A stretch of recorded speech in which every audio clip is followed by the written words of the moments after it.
one of the greatest adventure novels in all of French literature.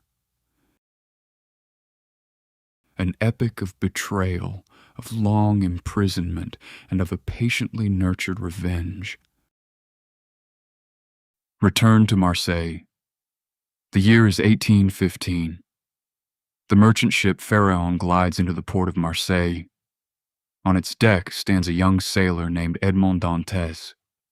He is only 19, honest, hard-working, and beloved by all who know him. When the captain died at sea, Edmond brought the ship safely home.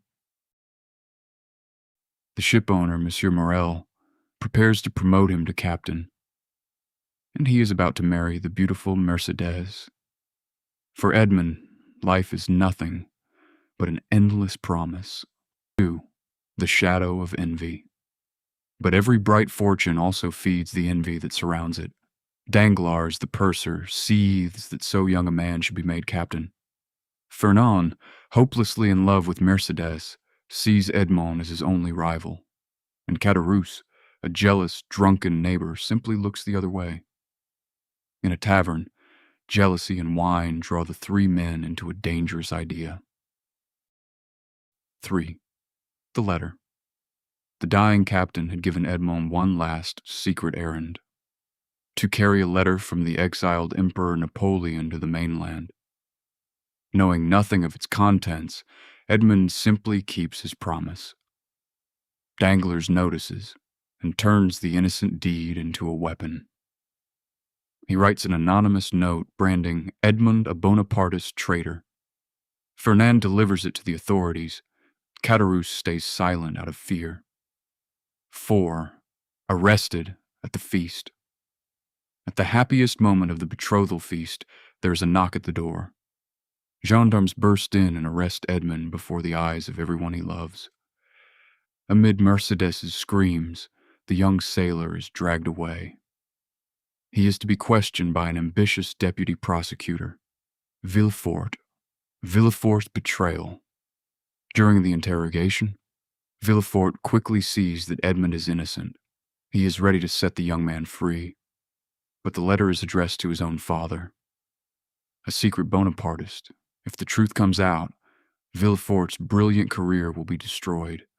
So he throws the letter into the flames and condemns the innocent Edmond to a prison no one returns from, the Château d'If. 6. The Château d'If, off the coast of Marseille. A rock juts from the sea. The Château d'If. Edmond is cast into a damp and lightless cell. Days turn into months, and months into years. Guilty of nothing, not even knowing why he is there, he rots away. He loses all hope. He begins to starve himself, longing to die. And then, from behind the wall, comes the sound of scraping. 7. Abbé Faria. The sound belongs to an old Italian priest who has dug for years to escape. Faria. His tunnel is broken by mistake into Edmond's cell.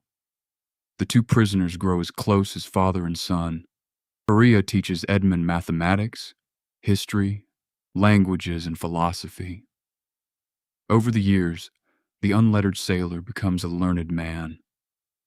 Reasoning together, they unravel who set the trap and why. Danglars, Fernand, Villefort.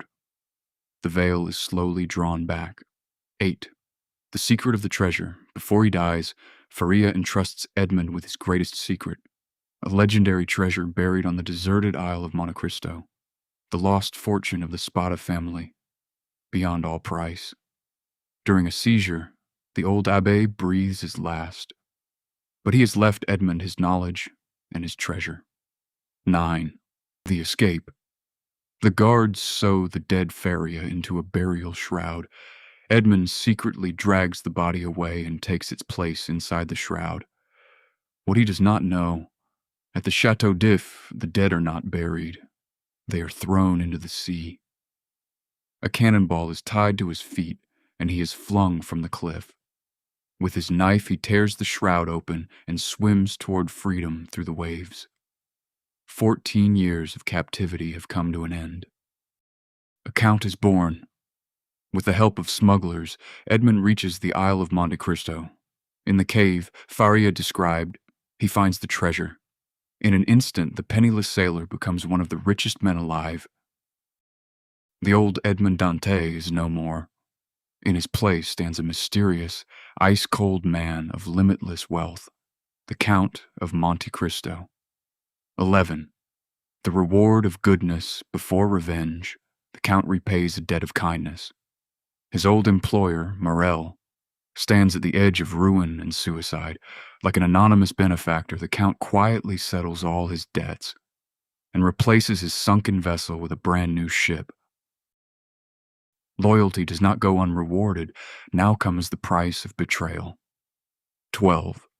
Revenge in Paris. Years pass. The mysterious Count appears in the most exclusive circles of Paris. His enemies are powerful now. Danglars a banker, Fernand a general, Villefort the chief prosecutor. None of them suspect that this elegant stranger is the young sailor they betrayed. The Count is in no hurry. Patiently, he begins to weave together each man's secret, weakness, and sin. The masks fall. The first target is Fernand, now the celebrated general, the Count de Morcerf. The Count reveals how he once betrayed a pasha and sold his family into slavery. His honor shattered, abandoned by his wife and son, Fernand takes his own life. The banker Danglars is lured by cunning financial traps and loses his entire fortune. The secret poisonings and buried crimes of Villefort's household are dragged into the light. Villefort, the judge of judges, loses his mind beneath the weight of it all, and greedy Caderousse dies by his own avarice, robbing the wrong house. 14. Price of revenge, but revenge does not strike the guilty alone. Villefort's innocent young son perishes in the ruin as well. For the first time, the Count shudders at his own justice. He fears he has played at being God, that he has gone too far. With every wound it opens, revenge has worn down his soul as well. Is this justice, or merely another cruelty? 15. Wait and hope. At last, the Count completes his reckoning. He leaves his fortune to the young lovers he cherishes, Maximilien and Valentine, and sails away to distant horizons with the faithful Haydée, who loves him in silence. Edmond Dantès finally makes his peace with the past. He leaves behind a single piece of counsel. All human wisdom is contained in these two words: wait and hope. Alexandre Dumas.